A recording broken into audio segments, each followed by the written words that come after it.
Leocenis, bienvenido. Gran abrazo, Eduardo. Gracias por recibirme. Bueno, por supuesto, en el contexto del análisis posible, en horas recientes, están estas palabras de Trump, nada menos que en el discurso del Estado de la Unión, ahí en el Capitolio de los Estados Unidos. Tú prácticamente te estás bajando del avión, estuviste en Washington, estuviste en Florida. ¿En qué andabas por allá? ¿Qué estuviste haciendo? ¿Cuáles fueron los contactos? ¿Cuál fue tu interés y el balance de esa visita? Y pudieras incluso concatenar esa revisión con lo que ocurrió anoche. Bueno, fíjate, lo que ocurrió anoche, por cierto, yo celebro que después de todos los esfuerzos que hizo el equipo del diputado Juan Guaidó, se hubiese dado esa invitación al discurso del Estado de la Unión del presidente Trump, el saludo y la condena que el presidente Trump hace de lo que yo creo que es el principal problema en Venezuela. El problema en Venezuela no es un problema de individualidades, de simpatía sobre una persona u otra, sino sobre un modelo que fracasó. Y quienes estamos en la oposición y quienes están en el chavismo, muchísimos están cuestionando ese modelo. Por eso yo siempre digo, Eduardo, que en sectores del chavismo disidente se da lo que yo llamo una perestroika, la petición de que el modelo vire, como lo hizo en su momento Gorbachov, cuando dijo, mire, ciertamente este modelo económico fracasó y tenemos que virar. Y vino un cambio que todos conocemos. Lo que se vio anoche es lo que yo pude ver tanto en mis reuniones en el Departamento de Estado, en el Congreso, sobre todo en el Departamento de Estado y en el Congreso, que hay posiciones divergentes sobre diversos asuntos, pero sobre el tema Venezuela hay una coincidencia. Donde yo no vi una coincidencia, es decir, hay una coincidencia de que Venezuela tiene que retomar un rumbo que solucione los problemas no solamente políticos, sino económicos. Pero donde yo no vi una coincidencia fue en un tema que yo conversé con Wendy Parker, que es la asesora de Seguridad Nacional de Pelosi, presidente del Congreso, con la cual yo me reuní. Yo le dije a ella dos cosas. Una, que había la necesidad de escuchar a la oposición.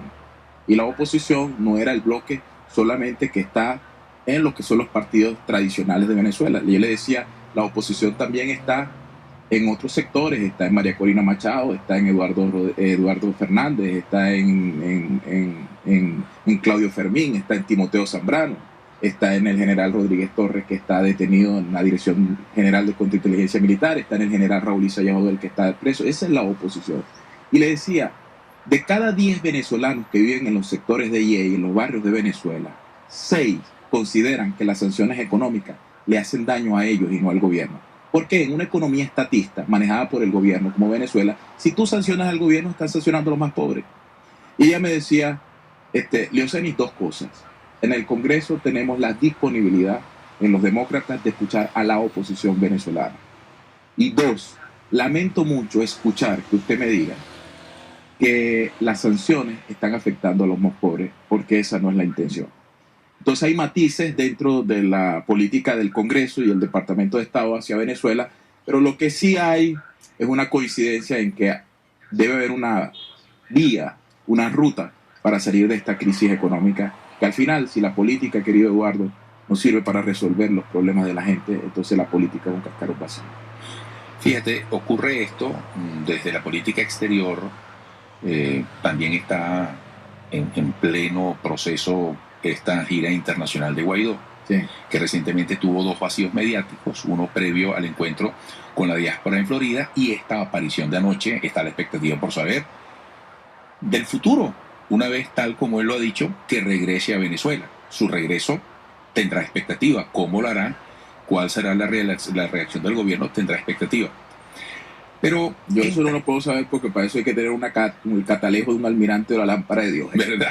Yo no soy brujo, no sé qué pasará. Ahora, hablando de futuro, sí, sin aspirar a que hables como un brujo o tengas unas capacidades extraordinarias para visualizar las cosas, pero más allá de este momento que además tiene una gran carga emocional, sí.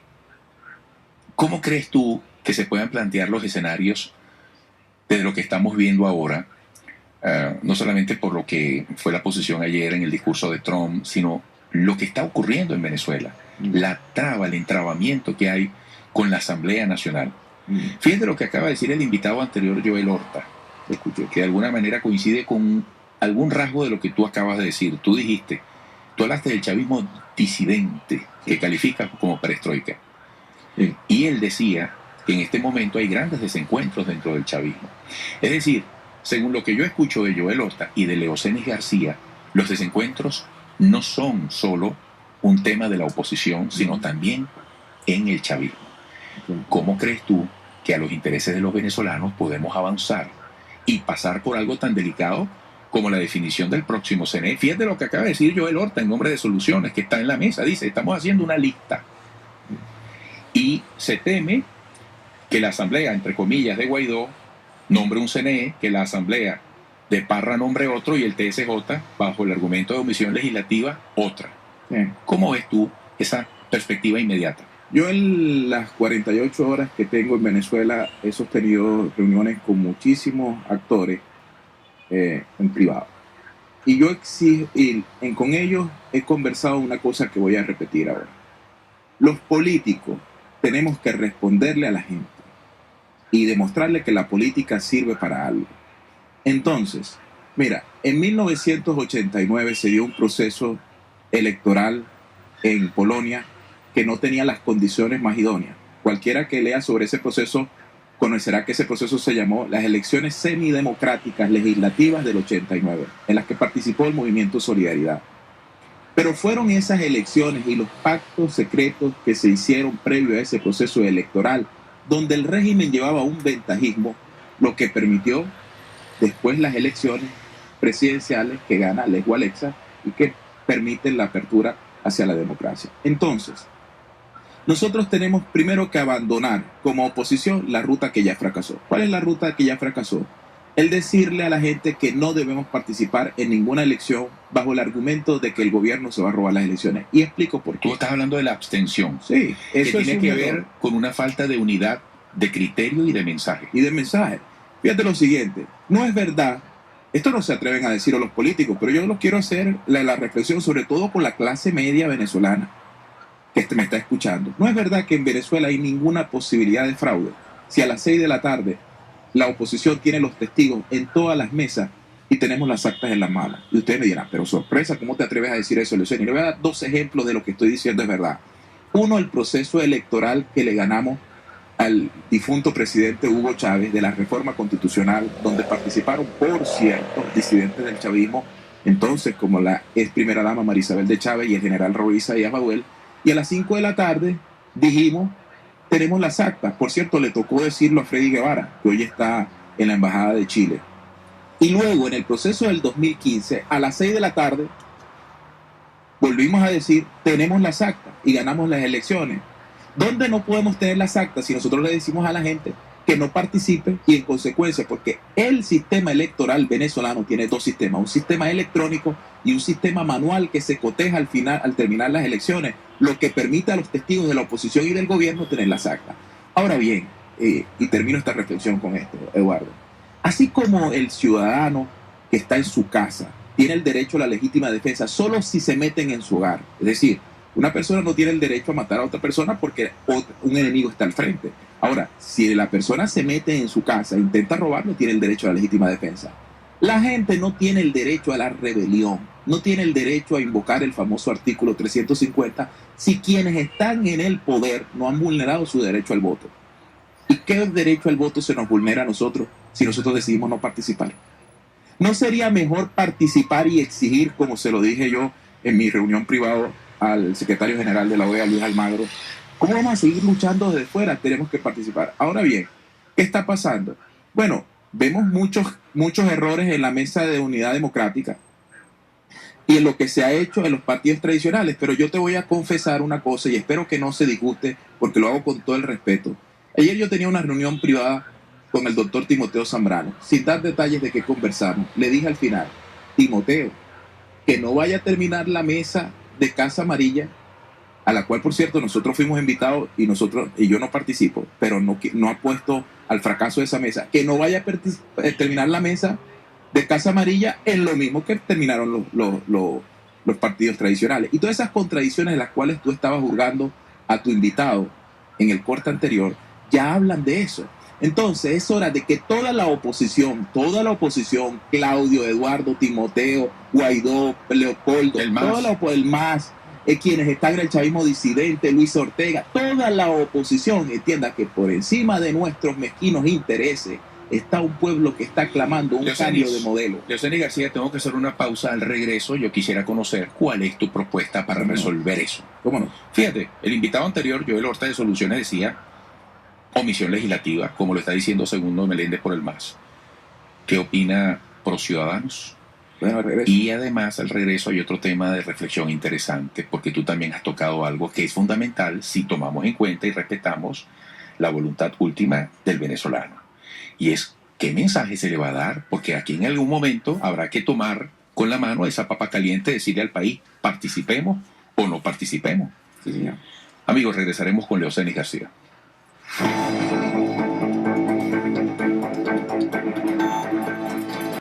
¿Cuál es la postura de Pro Ciudadanos? Porque escuchamos la de soluciones a través del invitado anterior, Joel Horta. ¿Cómo crees tú podría resolverse este zaperoco en la Asamblea Nacional? Bueno, te confieso una cosa. Hay problemas dentro de la oposición que quiere participar en un proceso electoral. Y yo le he insistido en privado a esos actores que tienen que sentarse, ¿no?, para buscar una solución. Porque la reflexión que hacía... Tú dices problemas en la oposición entre quienes quieren y no quieren participar. Hablo de la oposición donde está Timoteo, Claudio, Parra, esa oposición. Allí también hay problemas. Y entonces es una incongruencia muy grande. Lo segundo, lo que voy a decir... Ya va, no te entendí. Tú dices que la oposición que está en la mesa de diálogo nacional, entre ellos, sí, ¿hay disparidad de criterios de participar o no? No, no sobre participar, ajá, sino de qué manera participar, cuál es la ruta. Ah, ok. Y eso está claro, lo conozco muy bien. Ahora bien, voy a decir una cosa que de pronto es atrevida. A Pro Ciudadanos y a Leocenis García le importa muy poco si las condiciones que lleva el gobierno son las condiciones que ellos quieren. Me está escuchando, porque a veces escuchamos a los opinadores en los programas de radio y no investigamos. Hay que hurgar. Léanse el proceso de 1989 en Polonia y ustedes van a entender por qué les estoy diciendo.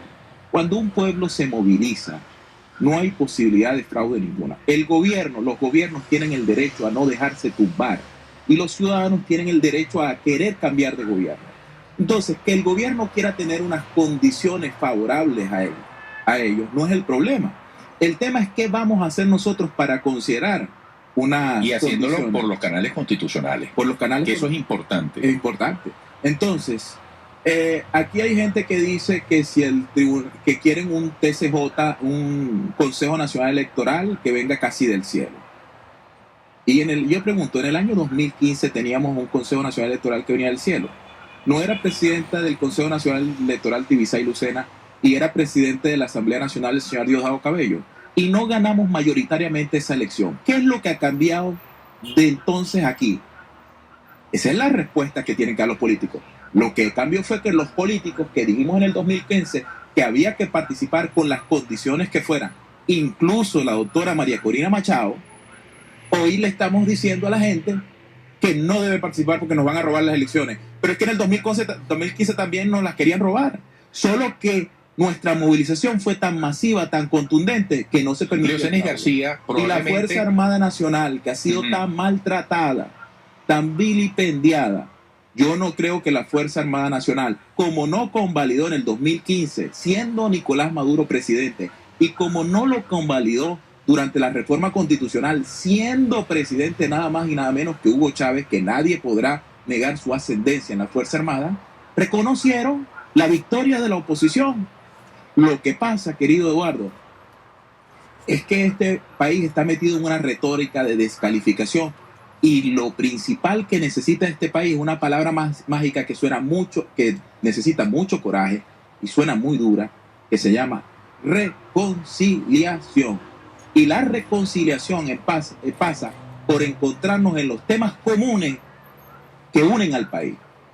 El pacto de la Moncloa en España se dio ¿para qué? ¿Para resolver el problema político o para resolver el problema económico?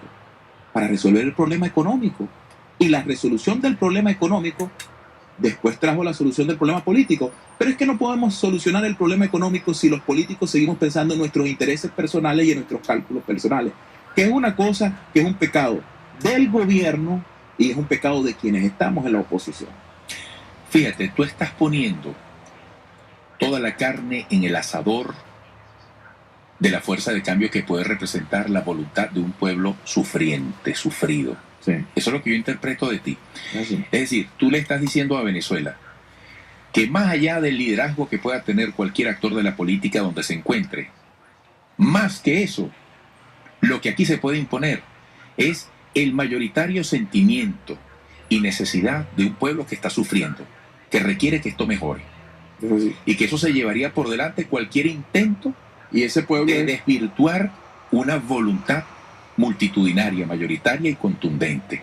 Pero mucha gente que te oye hablando así puede decir, este es un colaboracionista, sí, este se está prestando al juego. sí. Porque al final tú estás diciendo algo que es importante. Claro, Más allá como de dije. tecnicismos y legalismos, Sí, aquí hay que tomar también en cuenta la conexión de los actores de la política, sí. muy débil en este momento, por cierto, con la sociedad venezolana. Ah, pero la pregunta, querido Eduardo, es ¿con qué sociedad venezolana? Winnie Mandela era la madre del radicalismo en Sudáfrica. Cuando Nelson Mandela salió de la cárcel y dio una famosa rueda de prensa donde le dijo, transmitida por el Ministerio de Comunicación del régimen del apartheid, y Nelson Mandela dijo, guarden todo su odio, toda su furia y descárguenla en las próximas elecciones. Y llamó a la gente que estaba en la calle a su casa. Al día siguiente apareció, no había Twitter ni había Instagram, entonces apareció en los murales Nelson Mandela traidor. Eso le costó no solamente su relación con Winnie Mandela, su mujer, que lo llamó traidor y dijo que estaba traicionando, como le pasó al gran presidente Alfonsín, como le pasó al gran presidente Adolfo Suárez. Ahora, es muy importante perdona que tú me hablabas de la sociedad y quería puntualizar eso. ¿Cuál es la sociedad? La clase media venezolana que representa el 20% de la población y nos está escuchando en este momento, o el 80% que está en los sectores de IA y los barrios de Venezuela.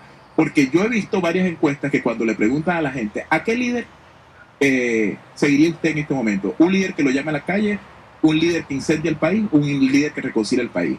80%, es decir, de cada 10 venezolanos que viven en los barrios, 8 dicen que seguirían un líder que reconcilia el país. Pero toda la retórica de los políticos es que tenemos que matarnos entre los venezolanos, porque la sangre no la pone ni Diosdado Cabello, ni Nicolás Maduro, ni Henry Ramos, ni Leocenis García, sino que la ponen los estudiantes y los venezolanos. Leocenis, lamento que no disponga de más tiempo. Quería preguntarte, y tendremos otras oportunidades, quería preguntarte sobre la importancia que tiene ganar esas elecciones de la Asamblea Nacional, incluso para quienes hoy dicen que no tiene sentido participar en unas parlamentarias porque no resuelve nada, que tienen que ser presidenciales. Bueno, me parece desde el punto de vista estratégico, saber cuál es... Ajá. El proceso de Polonia en 1989 aparentemente lo ganó el gobierno con sus condiciones. La oposición ganó la Cámara Alta. A partir de esas elecciones y la confianza mutua que hubo entre el gobierno y la oposición y las condiciones, se generaron las elecciones que ganó Walexa. Esa Asamblea Nacional, independientemente del resultado, puede parir un nuevo proceso presidencial. Leocenis García, hasta pronto, un placer haberte tenido. Un gran abrazo, aquí. Eduardo. Amigos, Leocenis García, coordinador nacional de Pro Ciudadanos. Regresaremos con música en el estudio.